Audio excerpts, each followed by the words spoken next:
wisata di Kuta. Kemudian sempat beberapa bulan kerja di di hotel. Rasanya nggak nyaman. Intuisi saya nggak nyaman rasanya. Kan sesuai jurusannya Pak, kenapa nggak nyaman? Nggak nyaman rasanya gimana ya, jadi orang bulanan kok seperti ini. Pulang kampung saya. Di mana tepatnya Pak? Di Jembrana, di negara. Dia pulang kampung, buka usaha bengkel motor. Dari bengkel motor tersebut Memang sudah bisa bengkel gitu Pak? nggak bisa. Saya sebuah keberanian dan senang otomotif sedikit. Tapi saya punya partner kerja, tenaga kerja satu orang seperti itu selama 3 tahun. Selama 3 tahun nggak berkembang, ya istilahnya senang main. Masih waktu itu masih umur 19 tahun saya udah harus berusaha. Kemudian sempat vakum, tutup bengkelnya. Orang tua saya sendiri ibu menyarankan untuk harus kembali lagi ke Denpasar, harus cari kerja lagi. Kemudian saya bekerja di villa manajemen. Kemudian di sana mungkin sekitar 3 tahun setelah sampai punya anak satu saya berhenti. Tapi kemudian di tahun 2000. Kenal Ibu di mana Pak? Di sini. Oh, di sini ya. Istri saya asli Sanur.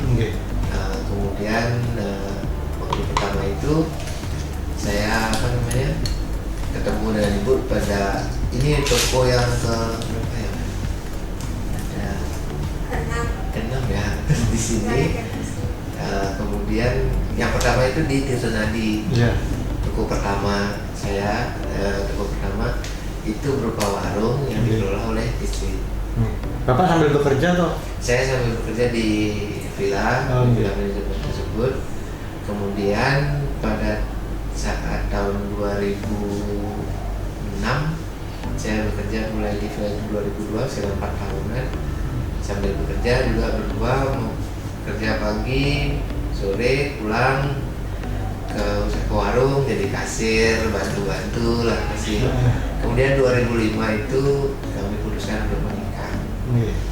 2005 tersebut kami menikah. 2006 dikaruniai anak pertama namanya Gemintang Tirtanegara.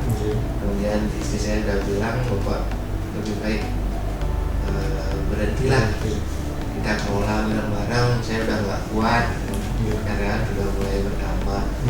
Karyawan dari 1 orang sekarang sudah 155 karyawan yang kita ajak. Itu ya memang harus nangis darah jadi seorang pengusaha, tidak serta-merta harus ya, apalagi seperti pandemi kayak begini. Memang harus dilalui ya. Tidur hanya beberapa jam itu benar apa yang dikatakan orang-orang terkenal itu, sampai istirahatnya ada yang 2 jam, 3 jam. Tidur pun pikir masih bekerja Pak? 3 jam. 3 jam tidur. Ya gimana ya, harus konsekuensi harus kita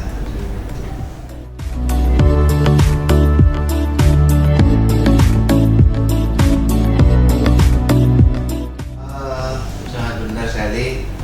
Masa kecil kami lah basic bapak keluarga orang tua saya adalah seorang pedagang di negara. Kebetulan pada mungkin tahun sudah tahun 50-an mulai merintis sampai era 90-an. Terus Ibu melanjutkan sama ibu saya.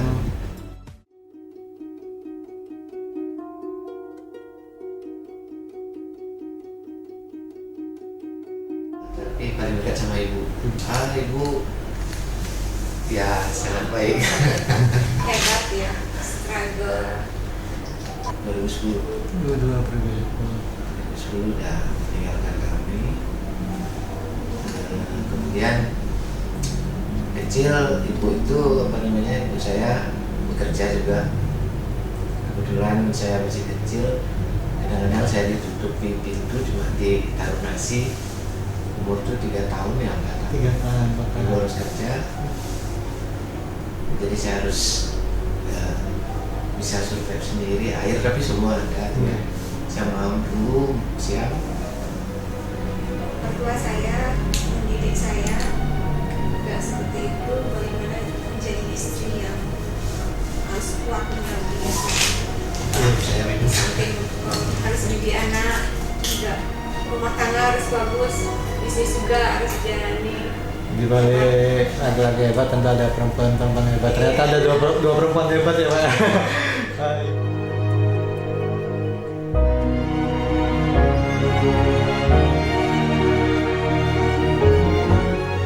Terus saya pariwisata Juga, di iya. rumah 3. Iya.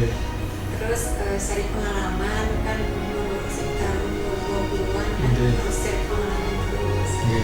Habis itu saya sempat Jakarta juga 3 tahun. Iya. Cari pengalaman juga sambil kuliah. Singapura juga pernah setahun. Oke. Cari pengalaman, habis itu balik ke sini ya harus ibu bilang sih saya anak terakhir dari 7 bersaudara. Iya. Ya kakak saya bilang kamu yang paling dekat sama ibu, tolong jangan jauh-jauh dari ibu. Iya. Akhirnya kita dikasih tempat ya Pak ya sama ibu yang Pandi Putri pertama. Dikasih Tanah tempat mertua. tanah mertua itu di tanah saya, tanah ibu lah. Kasih tempat, ini kamu berjuang di sini, berjuang. Setelah itu ibu kasih dorongan, ini saya kasih modal, kalau kita nggak mau. Saya sama sekali tidak mau. Saya sama sekali Berjuang sendiri. Ya. saya yang menolak, jangan kita berdua yang terutama saya sebagai kepala keluarga, saya harus bertanggung jawab sama kamu. Apapun yang terjadi ya resiko kita. Nah sebenarnya memberanikan diri pada tahun 2009 untuk outlet yang kedua kita, Pandi Putri yang di Danau Kuya. Iya. 2009 itu tidak bermodalkan, ya ibaratnya nol lah. Kita datang dari setiap pintu bank itu setok, ditolak, tapi saya yakin karena sempat di sana satu bank punya anggunan saya nggak punya. Memang kita punya tanah mertua, tapi saya tidak mau untuk menganggurkan itu apapun bagaimana saya tidak mau. Tapi mengantisipasi itu saya beli buku. Gelap gulita ya benar. Memang ya. Setiap bulan kita jadwalkan ke media berjuang, kita beli buku berapa, beli buku 5. Ini bukan belajar dulu baru ini Nah, bekerja baru belajar ini. Kalau dulu orang tua kami jualan di pasar itu kan beda tradisional. Benar sekali. Kalau di sini kan dia self service, dia mengambil sendiri. Kalau di sana kita kan bawang berapa kilo tawar menawar itu. Kalau di sini kan tidak seperti itu gitu soalnya ya. Ya jadi awam apa itu namanya retail saya nggak nilai, yang penting saya jualan. Teman-teman supplier itu dari sales dulu pertama yang kita kenal. Kemudian sekarang ya sekarang para ya pemilik dari para supplier tersebut kita sudah ya pada kenal. Jadi ada permasalahan apapun gitu. Balik dari itu lagi saya surat mobil tersebut, kita memberanikan diri untuk buka usaha di sana di Panipujulia. Itu pun dengan apa ya, kalau tidak beruntung juga mustahil juga, karena itu suatu keberuntungan bagi saya. Ibaratnya saya bayar sewa, diberikan info yang punya beberapa bulan, 10 bulan kalau nggak salah, setengah dari uang pinjaman itu bisa saya pakai untuk membangun. Sebenarnya uang yang utuh itu hanya untuk sewa aja. Itu suatu Kebetulan supplier support kita untuk mengisi buku yang 10 aren lumayan banyak. Supplier semua luar biasa. Pakai aja buku-bukunya, pakai aja. Saya juga seperti musisat itu. Semua supplier support. 1 bulan, 2 bulan tak bayar tak apa. Luar biasa, karena apa? Kita pendekatan ke supplier dari buku emosional sudah baik nih. Kita tahunya sudah sebulan, barangnya penuh, sudah penuh semua. Jadinya aduh terima kasih banget sama supplier. Sampai sekarang sudah saling menghargai sama supplier. Hubungan kita dengan para supplier yang terutama ya, kita itu menurut saya Pandai Putri dan supplier itu equal, sama. Saya nggak mau Pandai Putri itu di atas, supplier itu juga kita sama. Jadi apa prinsip seperti yang ibu saya bilang 7 bulan itu yang menurut saya yang bisa, karena jatuh tempo, setelah jatuh tempo harus wajib kita bayar. Jangan sampai menodai misalnya tempo lagi dong, enggak, saya nggak mau seperti itu. Meskipun ya barang masih itu jatuh tempo itu ya harus kita bayar, karena istilahnya win-win, mereka menang, kita juga menang, kita juga punya karyawan, mereka juga punya karyawan, jadi sama-sama untuk saling mendukung, seperti itu. Tapi kalau misalnya suatu ketika misalnya belum opening, kita minta ke mereka, jangankan sebulan 2 bulan mereka break, malah dibantu ada apa, misalnya luar biasa. opening itu mereka Kebaikan mencari jalannya sendiri Pak ya. ya.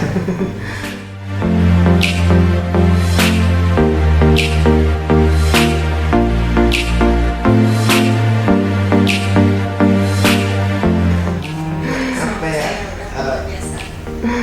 Karena tidak mudah, tidak semua orang mampu Ibu. ya, sangat sangat tidak mampu, apalagi di suatu situasi yang sudah merasa mampu, itu kan kebanyakan membahayakan kan, sampai ya benar seperti Iya. banyak cerita-cerita di luar yang Karena nominal, karena merasa ego saya, karena saya itu jadinya. suatu merintis egonya nggak punya ego, Iya. tapi setelah dia tinggi egonya masing-masing. Ya, itu gimana ini Pak? Yes, bekerja dengan cinta ya. Sebenarnya. Karena Dari bangun pagi, Bapak ini humoris. Bangun pagi kita melakukan pekerjaan ya saya nggak punya pembantu. kita kerjakan dengan berdua. Kita berdua. Saya nyuruh bersih-bersih rumah, dan kebetulan ada 2 lantai. Lantai atas istri udah tugas, dan di bawah saya udah tugas.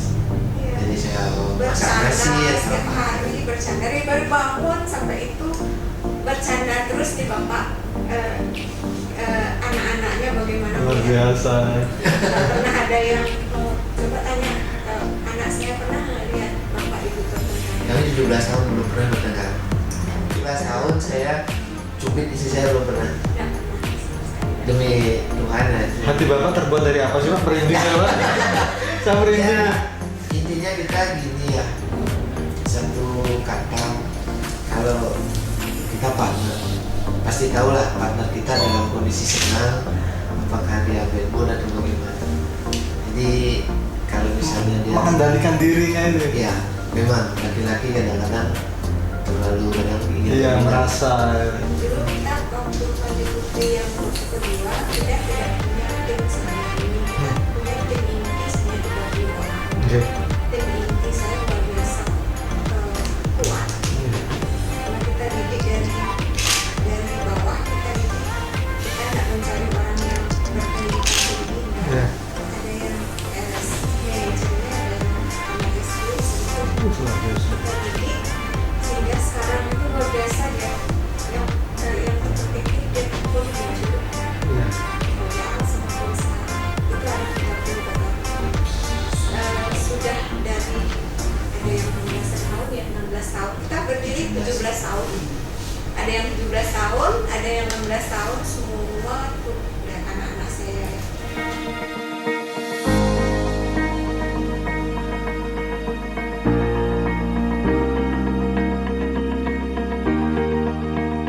Pasti, saya yakin. Bukan karena Bapak ulet, atau Bapak dengan ibu kompak bersama. Karena setiap saya berusaha, saya pasti sebelum saya melangkah, saya pasti tetap berdoa.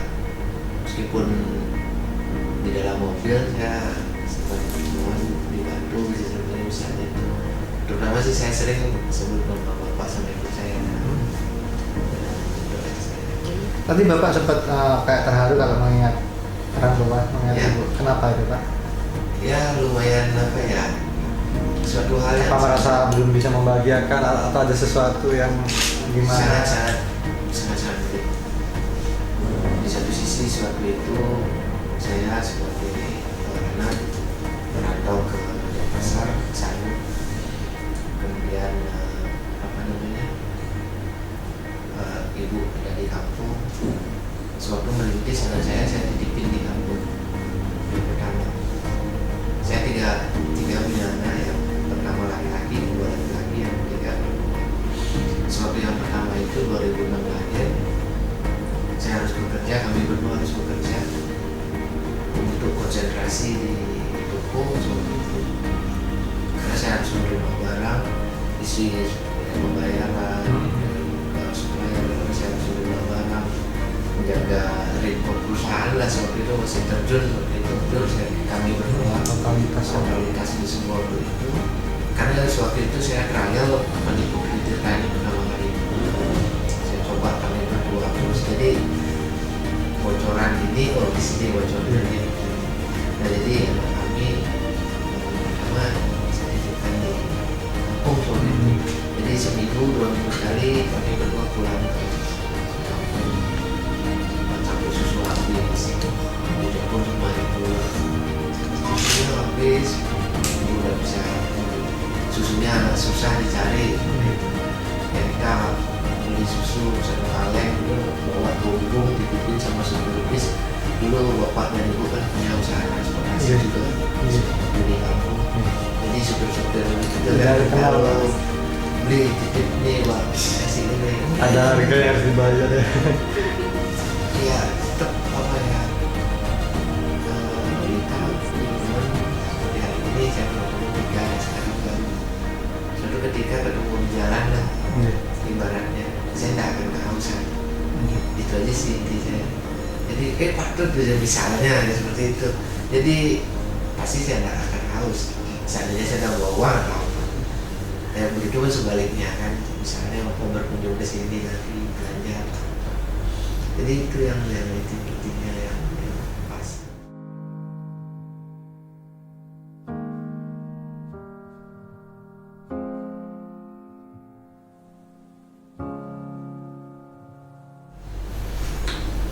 Menurut saya keduanya harus bisa dijalani agar seimbang. Kalau tidak salah satu itu diambil, rasanya sulit yang untuk sekarang ini, dimana media sosial itu yang sangat gencar sekali memberikan suatu apa ya, sebuah berita yang belum tentu benar dan salah tersebut. Jadi anak-anak muda itu kan cepat juga karena adrenalin mereka muda, emosi pasti tinggi. Itu yang apa yang mudah-mudahan sih pemerintah juga bisa apa ya, membuat suatu aturan atau formula lah nanti untuk milenial ini.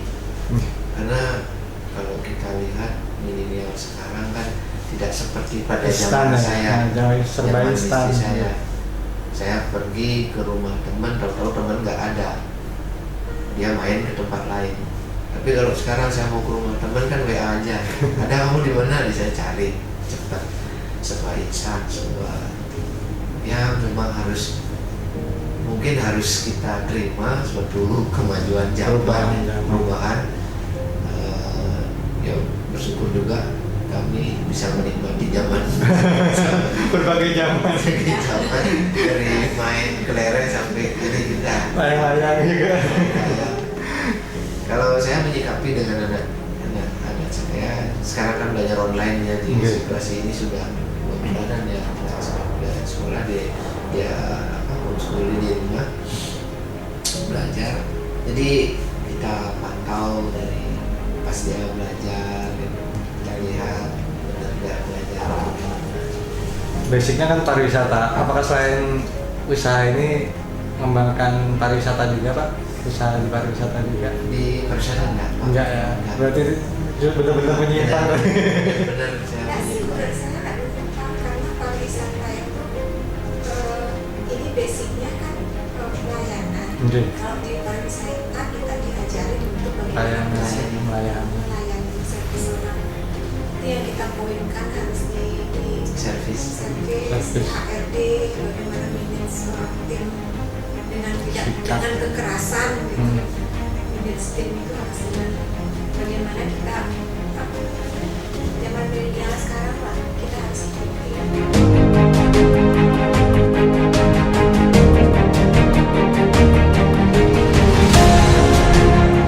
Kalau teman-teman yang di luar sana, ibaratnya saya sih menyampaikan jangan takut jadi pengusaha, jangan takut.